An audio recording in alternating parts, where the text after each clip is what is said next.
Good morning, everybody. It is Wednesday, the 10th of December. This is the Morning Blast with myself, Ryan, and of course, Michael. For those of you not aware, we aim to give a review, a preview of what to expect today, what's coming out in terms of news, data, commentary from central banks, etc. But it's very much our side rather than fireside. Time for the disclaimers. Obviously, this is all recorded live. There's no editing, so apologies for people saying shit, fuck, or bugger, or trigger words. Nothing we say is trading or investment advice. Nothing's endorsements unless we make it very clear, etc. Michael, how are you on this fine morning? Well, a very good morning to you, Ryan. Good morning, everyone. A very happy Fed day. Question for you. Is there anyone in London who hasn't caught the plague yet? Well, I didn't have it until I went out with you yesterday. And now you do. Now I'm starting to feel really sick. And it's not even a hangover because I was tucked up in bed by about 9 o'clock. Oh, well, so was I. Yeah, as our listeners may have already worked out this morning, I'm sounding rather hoarse. So this will be fun. God. What on earth was that? That was meant to be a horse, but yeah, right. I'm not a peak form, I'll be honest. Shall we move swiftly on let's from move swiftly the animal on. noises? Let's get our price update and major technical level update out the way from our good friend Clive Lambert, who bought a couple of pints last night, which was a change. I'm joking. Obviously, well, sources say it flashed up as a breaking news alert on Sky. Wow. No. He's very good at putting his money behind the bar. I've got to give him that. But anyway, update from Clive from Futures Techs has kicked that off. Equity markets were mixed yesterday, waiting for the Fed today. Possibly the FTSE set a weaker tone again, but the DAX is faring better. US indices were mostly in the red, but nothing trend changing. The Bund, German government bond, steadied the ship with a doji, which basically means it might have gone up and down during the day, but it finished pretty much flat. But didn't worry Monday's Marubozu resistance at 127.75. Not much to report in the FX majors. Cable was holding support at 132.80. Dollar yen on the rise again. Bitcoin saw some inside joke there. Don't make me laugh. Bitcoin saw some gains and is eyeing resistance at 98,000. So obviously all eyes on if it can break the big 100 and get its nose above that. Gold, yellow metal, put another doji on the daily chart. Silver had other ideas though and busted through $60 on the way to a new all-time high of 61.29.5. Can't stop, won't stop. This is obviously extending further overnight to 62.14 as Clive was writing his little update this morning. Remember, our long-held upside targets are 63.08 and 64.16. Proper frothy. LME copper, London copper made a new all-time high on Monday with an 11,771 print, but ended up posting a doji on the day, so it came back and ended flat. Followed by a red candle yesterday to leave an evening star reversal on the daily. No idea what it means. Get your book there.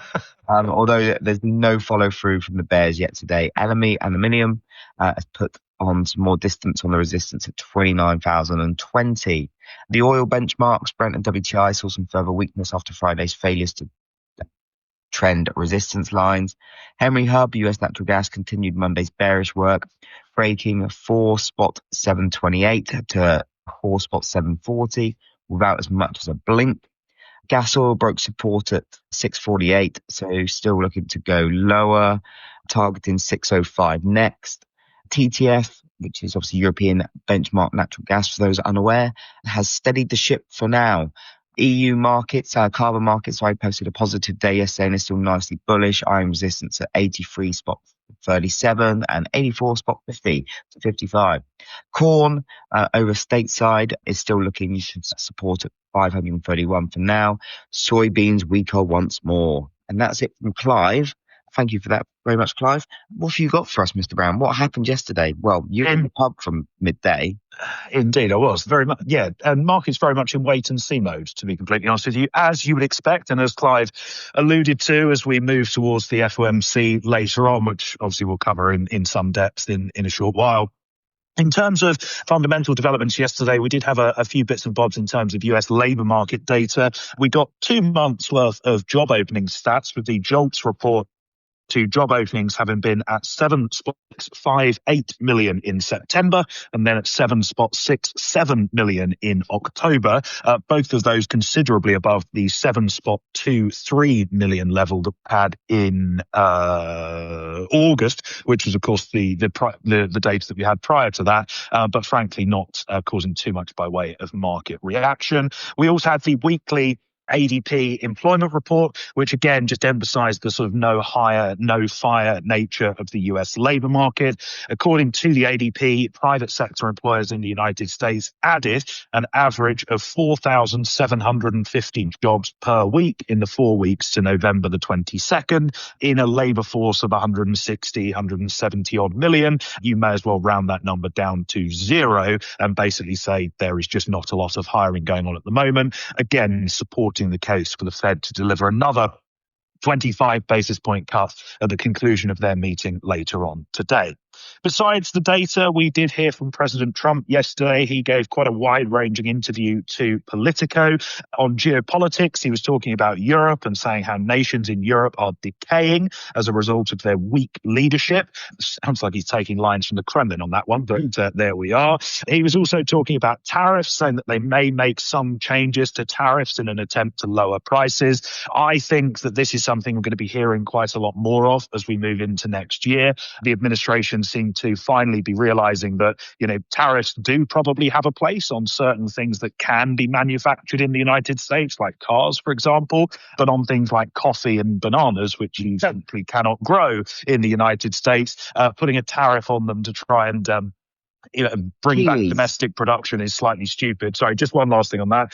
And of course, we're moving towards the midterms next year. Affordability is going to be a big, big issue in those midterms. And you would expect Trump and his colleagues to be trying to do everything they can to, at least look like they're giving people a helping hand before they go to the ballot box. Just on the midterms, we have been saying for quite some time, well, not just us, a few shrewdies out there have been saying for quite some time that obviously we've spoken about when in terms of trade negotiations, etc., about this escalate to de-escalate. Now, zooming out somewhat, there has been some people saying that on a more kind of much broader terms, this whole first year of Trump has been very much escalate and get loads of problems out there and kind of make it seem like there's a lot going on and stuff. So then all of a sudden the solutions start coming together, like reducing tariffs, this, that, and the other, and just sort of like run it hot, pump the stock market, etc., into the midterms. And the electorate, which we all know have very short memories, sort of forget about the shit and forget about it was Trump that put us in that position, and they're just kind of they're just focused on the fact that Trump seems to be providing the answers, forgetting the fact that it was him that got us here in the first place. And I think it's something to be said for that. And I think we're going to see a lot of that coming into the midterms and over the next few months. See a lot of good news and a lot of kind of proactive, kind of pro-growth and whatnot from Trump, and because it'll make him look good coming into the elections. Yeah, I think you're probably right. I think it's almost a case of you can sell the solution as opposed to having to deal with the problem. Is far more eloquent the strategy. Yeah. Just sticking with trade, we did have a few other headlines on that front yesterday. CNBC citing sources noting that while China is buying US soybeans, they're apparently falling short of the goals set by the agreement that Trump and Xi reached in South Korea. These sources cited by CNBC said that China has bought 3 million metric tons of soybeans since October, which is apparently well short of the 12 million ton goal set by President Trump. I wouldn't read too much into this because, of course, Trump was talking about these soybean purchases himself earlier in the week and was actually saying he's relatively happy with what the Chinese are doing and they might be buying even more. So I'm not entirely sure where those stories came from, but there we are. But also on this as well, I only know this because the goddess of grain herself, Angie Setzer, who I do the Grain Blast with, did say when this was all first announced, is this meant to be purchases within the calendar year or the growing year? Because the growing, they can go till March kind of thing if they wanted to, because obviously it's an interesting one. No, I don't know. I've got no answer for you. Well, hopefully Andrew will later on. And just lastly on trade, we did hear from the US Trade Representative Jameson Greer. He was saying that rare earths from China are continuing to flow and that he expects to sign more trade deals over the coming weeks, which is what he's been saying since about January at this point. Just lastly, in terms of Trump, we also heard Trump talking about the Fed. In this Politico interview, the interviewer said, is a litmus test for your Fed chair to cut rates immediately? To which Trump replied, yes. less. If anyone is surprised by that, then you've clearly been living under a rock for the last year or so. Also on this race to become the next Fed chair, the Financial Times reporting overnight that the final round of Fed chair interviews is due to take place this week. According to these three senior administration officials that the FT have cited, Kevin Hassett remains the top contender for the Fed chair job. Again, not really too surprising. And former Fed Governor Kevin Warsh is apparently having his interview for the job today. But of course, Trump has previously said, well, he said a lot on this. The sort of nub of what he's been saying is there's 2 or 3 names I'm considering. I think I know who I'm going to pick, but I won't tell you until early 2026 who that is, even though everyone knows it's probably going to be Kevin Hassett. This FT report was also apparently citing the idea of the administration officials have been talking about whether Hassett would be appointed for a shorter term than normal, which could then mean that Scott Bessent takes over at a later date. That seems a little bit fanciful in my mind, yeah. But nonetheless, something to bear in mind. I'm also not entirely sure it would be possible because I think the Federal Reserve Act says the chair's term is 4 years long. So you then need Hassett to kind of pledge that he's going to resign after 18 months. And it would just become chaos, to be honest with you. Yeah. Just worth flagging that as well as Hassett and Walsh, Michelle Bowman's Chris Waller and BlackRock's Rick Reeder are also technically in the kind of like the final. They made it through to the final round. Yeah. But as we know, the money is on Hassett. The live televised final of The Apprentice will be airing soon, I'm sure. Moving on from that and into the tech space, NVIDIA, of course, on Tuesday, actually yesterday, we were talking about how the US has now lifted its ban and allowing NVIDIA to sell these H200 chips to China. Well, according to the FT, China is going to limit companies' access to these H200 chips despite having received that export approval. Of course, they are trying to build out their own domestic chip industry. And again, as we said yesterday, it's all well and good that they can be sold, but if the other side doesn't want to buy them, then it makes no difference. And that seems to be the way that this one is going. Also on NVIDIA, there were reports overnight that they are apparently now building what they're calling location verification software, which is going to be an optional update that they can put onto their Blackwell chips. This is to get around basically what we think China have been doing, which is buying a load of chips in Singapore, then magically they end up in China somehow. Well, these chips are now going to be able to report exactly where they are, which is a way of sort of getting around that backdoor shipping that appears to have been going on. Oh, God. And last but not least, just before you do that, I might as well read out an update on NVIDIA that I've got, save us jumping backwards and forwards. Yeah. Just on NVIDIA, apparently, this according to Reuters, US lawmakers are absolutely furious over Trump's decision to allow China to buy them. Apparently, China hawks and Democrats are slamming Trump administration for letting NVIDIA ship its H200 chips to China. Critics warn Beijing could use the tech to supercharge its military, assuming that they want them.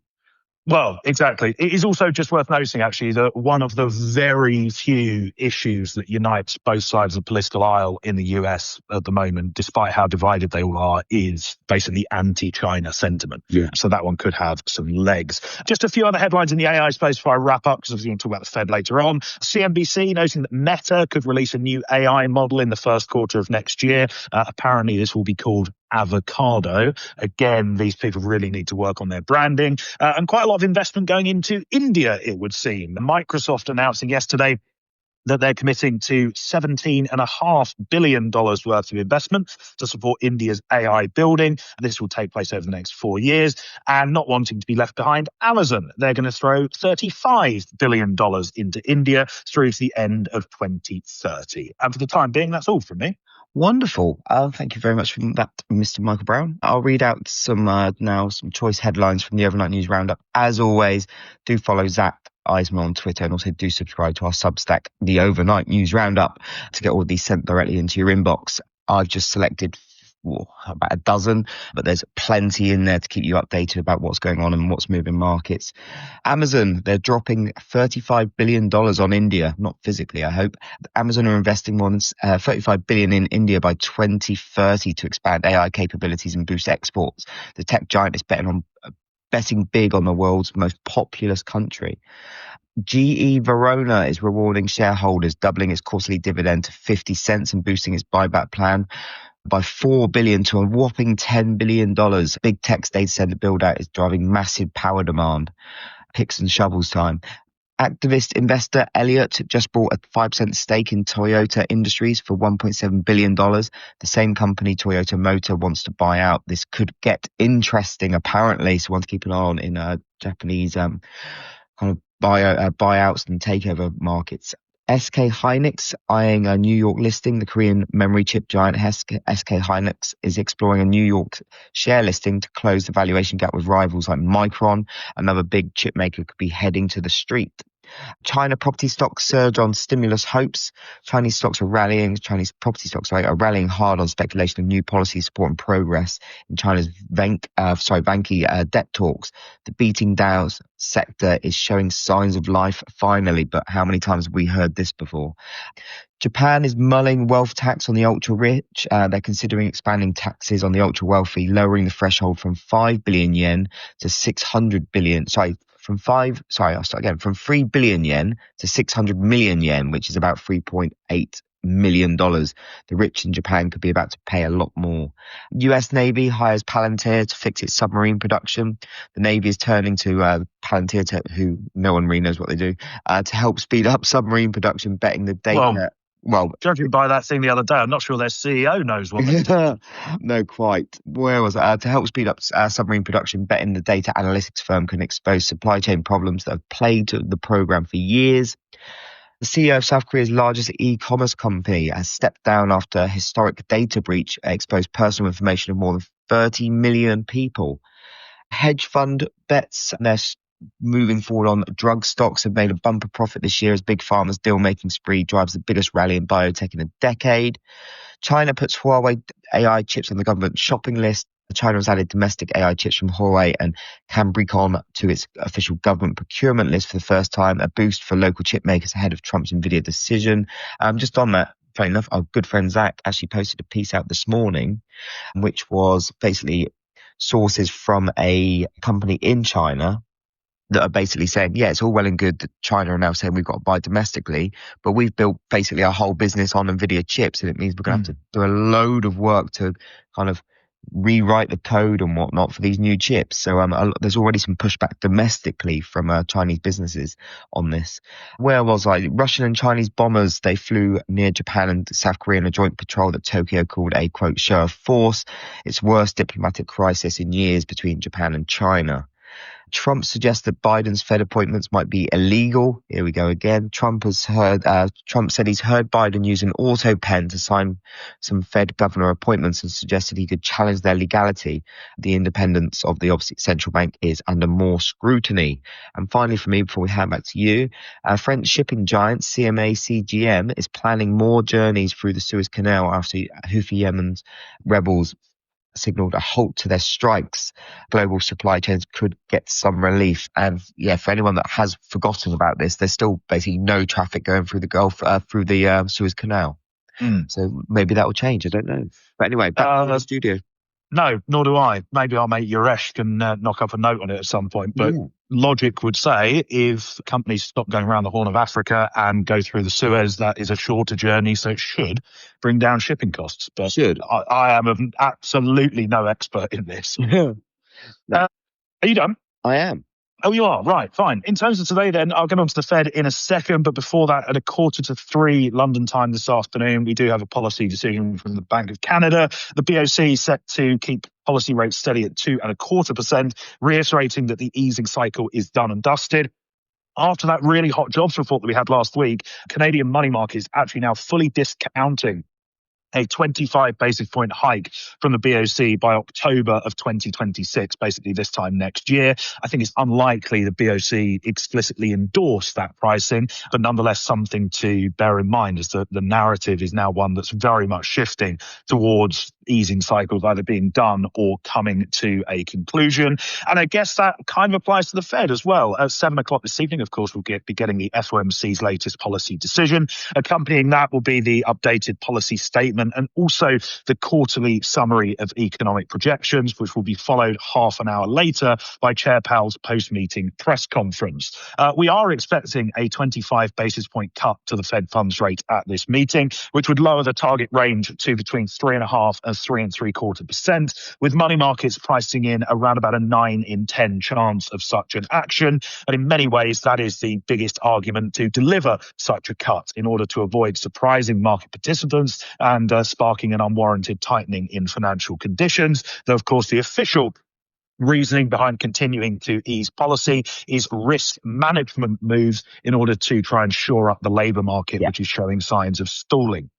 In terms of the other bits and bobs to focus on with the Fed, first and foremost, it is highly unlikely that tonight's decision will be unanimous. We are likely to get at least a couple of hawkish dissenters, i.e. voting for rates to remain unchanged. Of course, Jeffrey Schmid, the Kansas City Fed president, voted for policy to remain on hold back in October, and he'll probably do so again. You're likely to see him be joined by one or many of Kansas City Fed President, St. Louis Fed President Musalem, Chicago Fed President Goolsbee, Boston Fed President Collins, and or Governor Michael Barr. All of those have been relatively hawkish in recent weeks. Just in terms of a bit of historical context even, the last time that we had 3 dissents was in 2019.